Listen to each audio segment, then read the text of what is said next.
ನೀವು ಆವಾಗಲೇ ಕರೆದು ನಿಮ್ಮ ಮಗನ ಸ್ವಲ್ಪ ಹೇಳ್ಬೇಕಾಗಿತ್ತು. ನೋಡಿ, ನೀವು ಇನ್ನೊಂದ್ಸರಿ ನೋಡೋಣ ಅಂತ ಬಿಟ್ರಿ, ಇವಾಗ ಮತ್ತೆ ಎಂತ ಕೆಲಸ ಮಾಡಿ ಹೋಗಿದ್ದಾನೆ ನೋಡಿ. ಅಲ್ಲ, ಅತ್ತೆ ಹೋದ್ರೆ ಪಾಪ ಈ ಹುಡುಗಿ ಏನು ಮಾಡಬೇಕು? ಅಷ್ಟು ಯೋಚನೆ ಮಾಡೋದು ಬೇಡ. ಅದು ಬಸ್ರಿ ಹೆಂಗ್ಸು ಕೂಡ ನೋಡ್ದಲೆ ಕಾಲೆಲ್ಲ ಒದ್ದು ಹಿಂಗೆ ಬಿಟ್ಟು ಹೋಗಿದ್ದಾನಲ್ಲ, ಹಿಂಗೆ ಮಾವ ಹಿಂಗೆ ಮಾಡಿದ್ರೆ.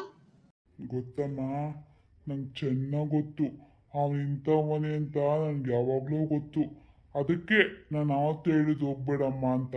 ಹೋಗ್ಲಿ ಬಿಡು, ಆವಾಗ ಪರಿಸ್ಥಿತಿ ಹಂಗಿತ್ತು.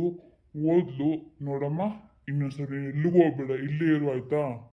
ಎಷ್ಟು ದಿನ ಅಂತ ಇಲ್ಲೇ ಇರಲಿ ಮಾವ, ನನಗೂ ಮಕ್ಕಳು ನೋಡ್ಕೊಳ್ಳೋಕೆ ಯಾರಾದರೂ ಬೇಕಲ್ಲ.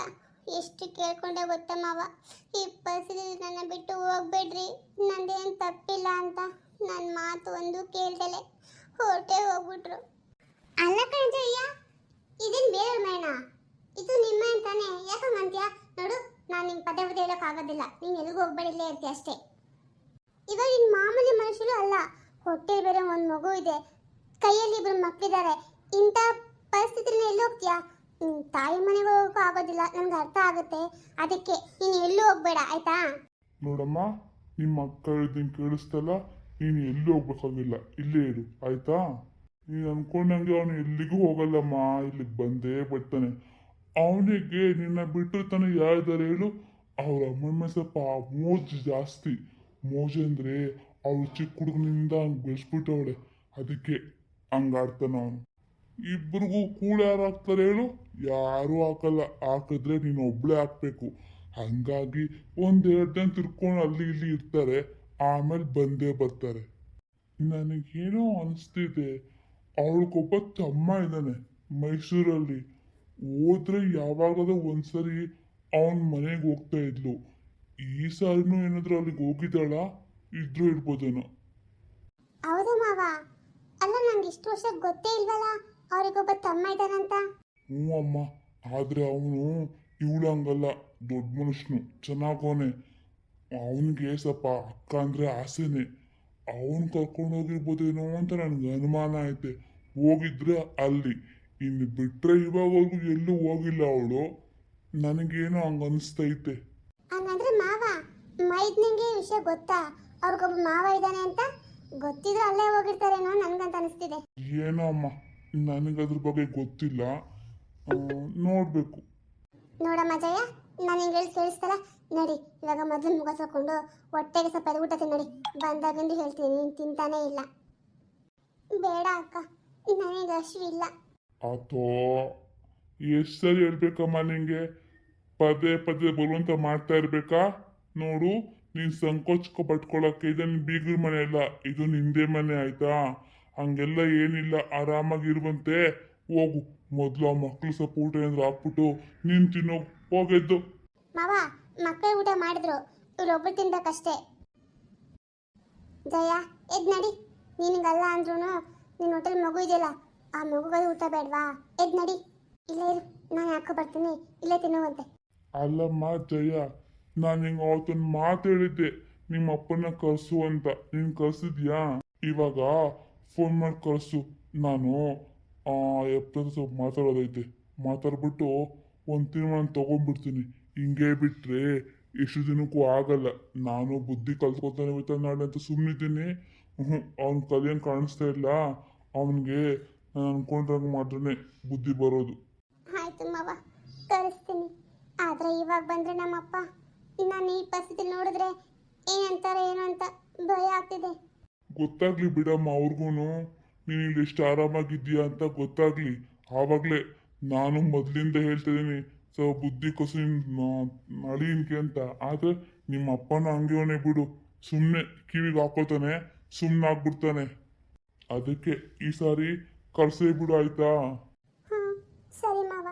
ಅಮ್ಮ ಪವಿತ್ರ, ಎಲ್ಲಿ ನಿನ್ನ ಗಂಡ ಕಾಣಿಸ್ತಾನೆ ಇಲ್ಲ? ಮಾವ ಅವ್ರು ಬೆಳಗ್ಗೆ ಎದ್ದು ಓಲಕ್ಕಂತ ಹೋಗಿದ್ದಾರೆ ಮಾವ. ಹೋದ್ನ ಅವನು? ಅಲ್ಲ, ಒಬ್ಬನೇ ಹೋಗ್ಬಿಡಪ್ಪ, ನಾನು ಬರ್ತೀನಿ ಅಂತ ಹೇಳಿದ್ದೆ, ಒಬ್ಬನೇ ಹೊಂಟೋದ್ನಲ್ಲ. ಏನಮ್ಮವ, ನನಗೆ ಗೊತ್ತಿಲ್ಲ. ಹೋಗ್ಲಿ ಬಿಡಮ್ಮ, ಅವನಿಗೆ ಮೈನಲ್ಲಿ ಇರೋಕ್ಕೆ ಇಷ್ಟ ಆಗಲ್ಲ, ಅದಕ್ಕೆ ಹೋಗ್ತಾನೆ. ಅಲ್ಲ ಮಾವ, ಅವ್ರಿಗೆ ಇಷ್ಟ ಆಗೋದಿಲ್ಲ ಅಂತ ಯಾವಾಗೂ 3 ಹೊತ್ತು ಹೊಲದಲ್ಲೇ ಕೆಲಸ ಮಾಡ್ಕೊಂಡಿದ್ರೆ ಹೆಂಗಾಗುತ್ತೆ ಮಾವ? ಅವ್ರಿಗೂ ಒಂದು ಹೆಂಡತಿ ಅಂತಿದ್ದಾಳಲ್ಲ, ಅವಳ ಬಗ್ಗೆ ಸ್ವಲ್ಪ ಯೋಚನೆ ಮಾಡ್ಬೇಕಲ್ಲ ಮಾವ. ಯಾಕಮ್ಮ, ಇವಾಗಂಥದ್ದು ಏನಾಯ್ತು? ಮಾವ ನೋಡಿ, ನಮ್ಮಮ್ಮ ಮನೆಯಿಂದ ಬಂದಾಗಿಂದಲೂ ನನ್ನ ಆಚೆ ಎಲ್ಲೂ ಕರ್ಕೊಂಡು ಹೋಗಲ್ಲ. ನಾನು ಏನು ಕೇಳಿದ್ರು ಕೊಡ್ಸಲ್ಲ ಅಂತಾರೆ. ಇನ್ನೂ ಹೆಚ್ಚಾಗಿ ಕೇಳಿದ್ರೆ ನಮ್ಮಮ್ಮನ್ನ ಕೇಳು ಅಂತಾರೆ. ಪ್ರತಿಯೊಂದೂ ಅತ್ತೆ ಹತ್ರ ಹೆಂಗೆ ಕೇಳಿ, ಗಂಡನ ಹತ್ರನೇ ಕೇಳಬೇಕಾದ ಕೆಲವೊಂದು ಇರ್ತಾವಲ್ಲ ಮಾವ. ಅದಕ್ಕೆ ನಾನು ಇದನ್ನೆಲ್ಲ ಅತ್ತೆಗೆ ಹೇಳಿದ್ರೆ ಅರ್ಥ ಮಾಡ್ಕೊಳ್ಳಲ್ಲ. ಅದಕ್ಕೆ ನಿಮ್ಗೆ ಹೇಳ್ತಾ ಇರ್ತೀನಿ ಮಾವ, ದಯವಿಟ್ಟು ತಪ್ಪು ತಿಳ್ಕೊಬೇಡಿ. ನೀವಾದ್ರೆ ನನ್ನ ಅರ್ಥ ಮಾಡ್ಕೊಳ್ಳಿ ಮಾವ. ಹೌದಾ? ಹಂಗೆಲ್ಲ ಮಾಡಲ್ವಲ್ಲಮ್ಮ ಅವನು. ಯಾಕೆ ಹಿಂಗೆ ಮಾಡ್ತಾವನೆ? ಬಿಡು, ನಾನು ಬುದ್ಧಿ ಹೇಳ್ತೀನಿ. ಸರಿ ಮಾವ, ಏನು ಬೇಕಾಗಿಲ್ಲ. ನನ್ನ ಮಗನಿಗೆ ಬುದ್ಧಿ ಏನು ಕೆಟ್ಟಿಲ್ಲ. ನೀವೇನು ಬುದ್ಧಿ ಹೇಳ್ಬೇಕಾಗಿಲ್ಲ ಅವನಿಗೆ. ಏನೇ ನನ್ನ ಮಗ ಇಲ್ದಿರೋ ಟೈಮ್ ನೋಡಿ ಅವ್ರ ಅಪ್ಪ ಹತ್ರ ಆಮೇಲೆ ಇಲ್ದೇ ಇರೋದ್ರೆ ಚಾಡಿ ಹೇಳ್ತಾ ಇದೆಯಾ? ಹಾಂ ಅತ್ತೆ, ನಾನೇನು ಚಾಡಿ ಹೇಳ್ತಾ ಇಲ್ಲ, ಇರೋ ವಿಷಯನೇ ಹೇಳ್ತಾ ಇದ್ದೀನಿ ಅಷ್ಟೇ.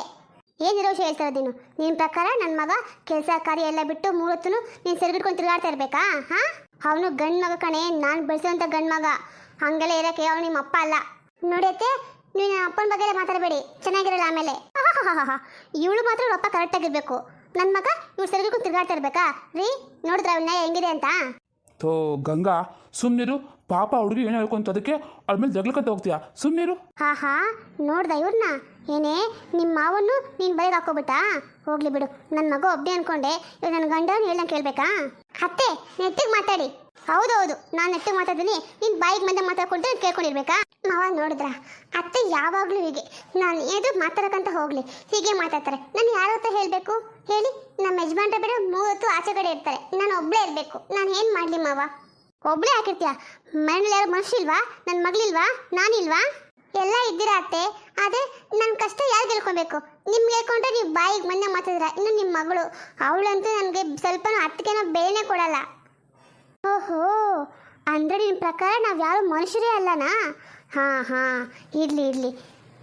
ಗಂಗಾ, ಸ್ವಲ್ಪ ಸೈಲೆಂಟಾಗಿರು. ನೋಡಮ್ಮ ಪವಿತ್ರ, ನಾನು ಇದೆಲ್ಲದಕ್ಕೂ ಒಂದು ವ್ಯವಸ್ಥೆ ಮಾಡ್ತೀನಿ. ಅಲ್ಲಿ ಹೋಗು, ಸ್ವಲ್ಪ ತಾಳ್ಮೆಯಿಂದ ಇರಮ್ಮ. ಆಯಿತು ಮಾವ, ನಿಮ್ಮ ಮಾತೆ ನಾನು ಬೆಲೆ ಕೊಟ್ಟು ಈ ಸರಿ ಸುಮ್ಮನಾಗ್ತೀನಿ. ಮತ್ತೆ ಇದು ಮುಂದುವರೆದ್ರೆ ನಾನು ಖಂಡಿತ ಬೇರೆ ಮನೆ ಮಾಡ್ಕೊಂಡು ಹೋಗ್ತೀನಿ ಮಾವ. ಅಯ್ಯೋ, ಬೇರೆ ಮನೆ ಮಾಡ್ಕೊಂಡು ಹೋಗಿ ಇಷ್ಟೊಂದು ನಾಟಕ ಆಡ್ತಾವಳ ಅವಳು. ಮಾವ, ನಾನು ಬರ್ತೀನಿ ಮಾವ. ನಂಗೆ ತುಂಬ ಹೊತ್ತು ನಿಂತ್ಕೊಳ್ಳೋಕ್ಕಾಗಲ್ಲ. ಸುಮ್ಮನೆ ನಿಂತ್ಕೊಂಡ್ರೆ ಜಗಳ ಆಗುತ್ತೆ. ನಿಮ್ಮ ಮುಂದೆ ನಾನು ಜಗಳ ಆಡೋಕ್ಕೆ ಇಷ್ಟ ಇಲ್ಲ.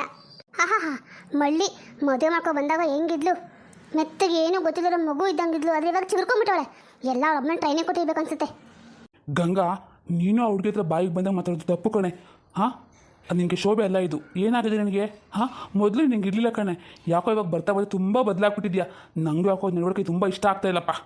ಏನ್ರಿ ನೀವು ನಂಗೆ ಹಂಗೆ ಅಂತೀರಾ ಅಂತ? ನಾನು ಇವಾಗ ಏನು ಮಾಡಿದೆ? ನನ್ನ ಮಗನ ದೂರ ಕರ್ಕೊಂಡ್ರೆ ನಿಮ್ಗೆ ಖುಷಿ ನಾವಾಗ? ಹಂಗೇನು ಹೋದ್ರೆ ನಾನು ಸುಮ್ಮನಿರಲ್ಲ ನೋಡ್ಕೊಳ್ಳಿ. ನೀವು ಸ್ವಲ್ಪ ಬುದ್ಧಿ ಹಿಡ್ಕೊಳ್ತೊಳಗೆ ಅದನ್ನ ಬಿಟ್ಬಿಟ್ಟು ನನಗೆ ಬೈತೀರಾ? ಆಯ್ತು ಬಿಡಿ, ನಾನು ನಿಮ್ಮ ಏನು ಮಾಡೋದು ತಪ್ಪು, ಏನು ಮಾತಾಡೋದು ತಪ್ಪು. ನಿಮ್ಮ ಮುಂದೆ ನಾನು ಸೈಲೆಂಟಾಗಿರ್ತೀನಿ, ಬಾಯೇ ಬಿಚ್ಚಲ್ಲ. ಅವಾಗೆಲ್ಲೂ ನಿಮ್ಮದೇ ಇರುತ್ತೆ. ಯಪ್ಪ ದೇವರೇ, ಈ ಅತ್ತೆ ಸೊಸೆ ಮನೆ ಶುರುವಾಗ್ಬಿಟ್ರೆ ಗಂಡಸ್ರಂತೂ ಯಾರು ಇರೋಕ್ಕೆ ಸಾಧ್ಯನೇ ಇಲ್ಲ. ಹಂಗೆ ಕಿತ್ತಾಡ್ತಾರೆ. ಮಧ್ಯೆ ಹೋಗೋಕ್ಕಾಗಲ್ಲ, ಬಿಡ್ಸೋಕ್ಕಾಗಲ್ಲ, ಸುಮ್ಮನಿರೋದಕ್ಕೂ ಆಗಲ್ಲ. ನಮ್ಮಂಥ ಗಂಡಸ್ರ ಪರಿಸ್ಥಿತಿ ಯಾರಿಗೂ ಬೇಡಪ್ಪ. ಇದ್ರ ಬದಲಿಗೆ ನಾನು ಹೊಲಕ್ಕೆ ಹೋಗೋದೇ ವಾಸಿ. ನನ್ನ ಮಗಳಿದ್ದಾನೆ ನೆಮ್ಮದಿಯಾಗಿ, ನಾನು ಅಲ್ಲೇ ಹೋಗಿದ್ಬಿಡ್ತೀನಿ. ಅಲ್ಲ, ನನಗೆ ಯಾಕೆ ದಿನ ಇಷ್ಟೊಂದು ಆರೋಗ್ಯ ಹಾಳಾಗ್ತಾ ಇದೆಯಲ್ಲ? ಏನು ಕಾರಣ ಇರ್ಬೋದು ಇದಕ್ಕೆ? ನಾನು ಇದನ್ನು ಯಾರ ಹತ್ರ ಹೋಗಿ ಕಂಡಿಡೀಲಿ? ಎದ್ದೇಳೋಕ್ಕಾಗಲ್ಲ, ಓಡಾಡೋಕ್ಕಾಗಲ್ಲ, ಕರೆಕ್ಟಾಗಿ ಮಾತಾಡೋಕೆ ಒಂದಕ್ಕೆ ಬಿಟ್ಟರೆ ಬೇರೆ ಏನಕ್ಕೂ ಆಗಲ್ವಲ್ಲ. ಏನು ಮಾಡಲಿ? ಅದು ನಾನು ಹೆಂಗಿದ್ದೋಳು ಆಗ್ಬಿಟ್ಟೆ ಅಂತ. ಹಾಂ, ಒಂದು ವೇಳೆ ನನಗೆ ಯಾವುದು ಏನಾದರೂ ಮಾಡಿಸ್ಬಿಟ್ರಾ? ಹಾಂ, ಚೇಚೆ, ಅದು ನನ್ನ ಕೆಲಸ ಅಲ್ವಾ? ನನಗೆ ಇನ್ಯಾರು ಮಾಡ್ಸೋಕೆ ಬರ್ತಾರೆ? ಅಂಥವ್ರು ಯಾರೂ ಇಲ್ಲ. ಏನು ಮಾಡೋದು ಇವಾಗ? ಇದನ್ನು ಯಾರಿಗಾನ ಹೇಳಿ ಕಂಡಿಡಿಬೇಕಲ್ಲ. ಬೇಡ ಏನಮ್ಮ, ನೀನು ಎಲ್ಲೂ ಹೋಗೋದು ಬೇಡ, ಯಾವ್ದು ಕಂಡುಹಿಡಿಯೋದು ಬೇಡ. ಎಲ್ಲ ನಾನೇ ಹೇಳ್ತೀನಿ ಇವತ್ತು ನಿನಗೆ. ಯಾರಿದು? ಯಾರು ಮಾತಾಡೋದು ಇವಾಗ? ಯಾರೋ ಮಾತಾಡೋದು? ಯಾರಿದ್ದಾರೆ ಇಲ್ಲಿ? ಬೇಡ ಏನವ್ವ, ಅಷ್ಟು ಎದುಕೊಳ್ಳೋಕ್ಕೆಲ್ಲ ಹೋಗ್ಬೇಡ. ನಿನಗಿಂತಲೂ ಭಯಂಕರವಾಗಿ ಯಾರಿರ್ತಾರೆ ಹೇಳು? ಯಾರಿದು? ಯಾರು? ನಂಗೆ ಯಾರು ಕಾಣಿಸ್ತಿಲ್ವಲ್ಲ? ಯಾಕೆ ಏನವ್ವ ನನ್ನ ಇಷ್ಟು ಬೇಗ ಮರ್ತೋಗ್ಬಿಟ್ಯಾ? ಆ ಕಡೆ ಏನು ನೋಡ್ತಿದ್ಯಾ? ಇಲ್ಲಿ ನೀನು ಮುಂದೆ, ನೀನು ಪಕ್ಕದಲ್ಲೇ ಕುತ್ಕೊಂಡಿದ್ದೀನಿ ನೋಡು. ತಿರುಕ್ಕೋ ಈ ಕಡೆಗೆ. ಎಲ್ಲಿ ಎಲ್ಲಿ? ನನಗಂತೂ ಯಾರು ಕಾಣಿಸ್ತಿಲ್ವಲ್ಲ? ನಾನು ಕಾಣಿಸ್ತೇ ಹೋಗಿ ಮಾಡಿರೋದು ನೀನೇ ಅಲ್ವಾ? ನನ್ನ ಮೇಲೆ ನಿಂಗೆ ಅಷ್ಟೊಂದು ದ್ವೇಷ ಇತ್ತಾ? ಹೀಗಿದ್ದಿದ್ರೆ ಮೊದಲೇ ಹೇಳಬೇಕಿತ್ತು ತಾನೇ. ಯಾರು ನೀನು?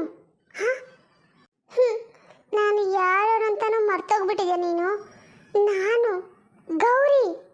ಆ ಏನು ಗೌರಿನಾ? ನೀನು ಇಲ್ಲಿಗೆ ಬಂದೆ? ಹಾ ಹೇಳು. ಬರಲೇಬೇಕಾಗಿ ಬಂತು, ಅದಕ್ಕೆ ಬಂದೆ. ನಾನಿವಾಗ ಇಲ್ಲಿ ಬರದೇ ಹೋಗಿದ್ದಿದ್ರೆ ನನ್ನ ಮಗಳನ್ನೂ ಕೂಡ ನನ್ನ ಮತ್ತು ನನ್ನ ಗಂಡನಿಗೆ ಹೇಗೆ ಅನ್ಯಾಯ ಮಾಡ್ದು ಅವಳಿಗೂ ಹಾಗೆ ಮಾಡಿ ಅವಳನ್ನು ಸಾಯಿಸ್ಬಿಡ್ತಿದ್ದೆ ಅಲ್ವಾ? ಏನು ಹೇಳ್ತಿದ್ದೆ ನೀನು? ಹಾಂ ನನ್ನ ಏನೇ ಮಾತಾಡಬೇಡ. ನಾನಕ್ಕೆ ಹಂಗೆ ಮಾಡಲಿ? ಅವಳು ನನ್ನ ಮಗಳು, ನೀನು ಏನೇ ಮಾತಾಡಬೇಡ. ಸಾಕು ಮುಚ್ಚು ಬಾಯಿ. ನಾನು ನಿನ್ನಾಗೆ ಮನುಷ್ಯಳಲ್ಲ. ನೀನು ಏನೆಲ್ಲೂ ನಂಬೋದಕ್ಕೆ ನನಗೆಲ್ಲ ಗೊತ್ತು. ನೀನೇ ನನ್ನ ಗಂಡನ್ನ ಎಲ್ಲರನ್ನೂ ಸಾಯಿಸಿರೋದು. ನಿನ್ಗೆ ಅಷ್ಟೊಂದು ದ್ವೇಷನ?